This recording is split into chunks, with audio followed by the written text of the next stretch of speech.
नमस्कार। संचित तक्सली की किताब द ट्रूथ अबाउट इन्वेस्टिंग पर हमारी बातचीत में आपका स्वागत है।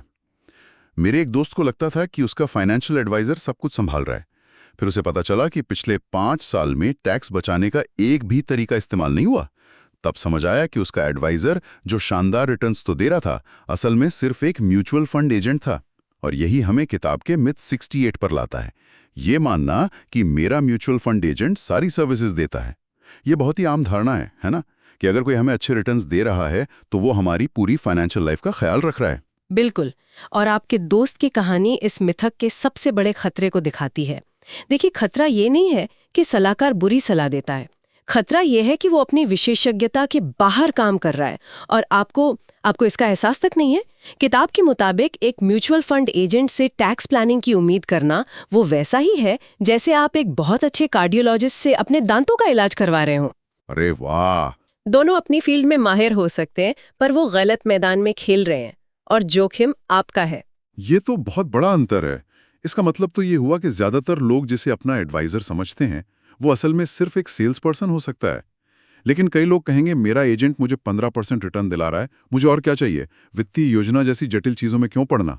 इसका क्या जवाब है? हाँ, ये एक बहुत अच्छा सवाल है। 15% रिटर्न्स शानदार लगता है, इसमें कोई शक नहीं, लेकिन ये पूरी तस्वीर नहीं है।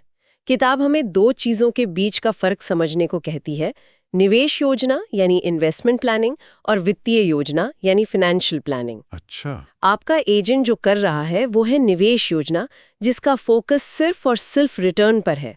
लेकिन वित्तीय योजना एक बड़ी छतरी की तरह है, जिसके नीचे आपका बजट, बीमा, टैक्स, लोन, रिटायरमेंट और संपत्ति की प्लानिंग, मतलब सब कुछ आता है। तो इसका मतलब अच्छे रिटर्न के बावजूद भी पैसे का नुकसान हो सकता है? बिल्कुल हो सकता है। मान लीजिए आपका सारा पैसा सिर्फ इक्विटी म्यूचुअल फंड में लगा है। 2022 में जब शेयर बाजार गिरा तो कई पोर्टफोलियो लाल निशान में थे। लेकिन आपको याद है, उस साल सोने मतलब गोल्ड ने अच्छा प्रदर्शन किया था। हाँ, सही बात है।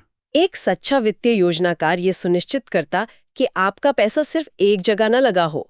वो आपके पोर्टफोलियो में सोना या रियल एस्टेट जैसे दूसरे एसेट्स भी शामिल करता, ताकि एक बाजार गिरे तो दूसरा उसे संभाल ले। यही तो असली डाइवर्सिफिकेशन है, जो एक सीमित दायरे वाला एजेंट नहीं दे सकता। समझ गया। तो सलाहकार को सिर्फ मेरे निवेश नहीं बल्कि मेरी पूरी वित्तीय जिंदगी को एक साथ जोड़कर देखना चाहिए। तो अगर कोई श्रोता अपने सलाहकार से मिल रहा है तो वो पहला सवाल क्या पूछे जिससे दूध का दूध और पानी का पानी हो जाए?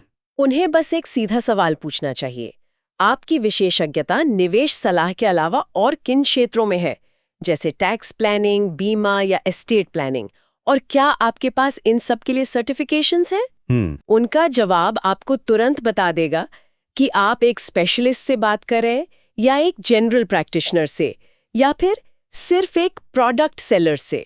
तो अगर आज की बातचीत से सिर्फ एक बात याद रखनी हो तो वो क्या होगी? वो ये होगी कि आपका सबसे अच्छा रिटर्न सिर्फ नंबरों में नहीं बल्कि मन की शांति में है।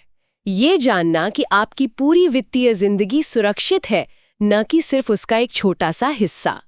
एक प्रोडक्ट सेलर आपको रिटर्न बेच सकता है, लेकिन एक सच्चा वित्तीय योजनाकार आपको सुरक्षा और एक व्यापक रणनीति बेचता है। बहुत खूब कहा। अगली बार के लिए क्या है हमारे पास? अगली बार हम इसी चैप्टर के मिथ 69 पर बात करेंगे, जो इससे भी ज्यादा दिलचस्प है। मेरा सलाहकार बहुत अमीर है, इसलिए वो मुझे भी अमीर बना देगा। बढ़िया। और हम श्रोताओं के लिए एक सवाल छोड़ जाते हैं। क्या किसी सलाहकार की अपनी दौलत वाकई उसकी काबिलियत का पैमाना है, या ये बस एक मार्केटिंग की तरकीब हो सकती है? इस पर सोचिएगा। हमारे साथ जुड़ने के लिए धन्यवाद।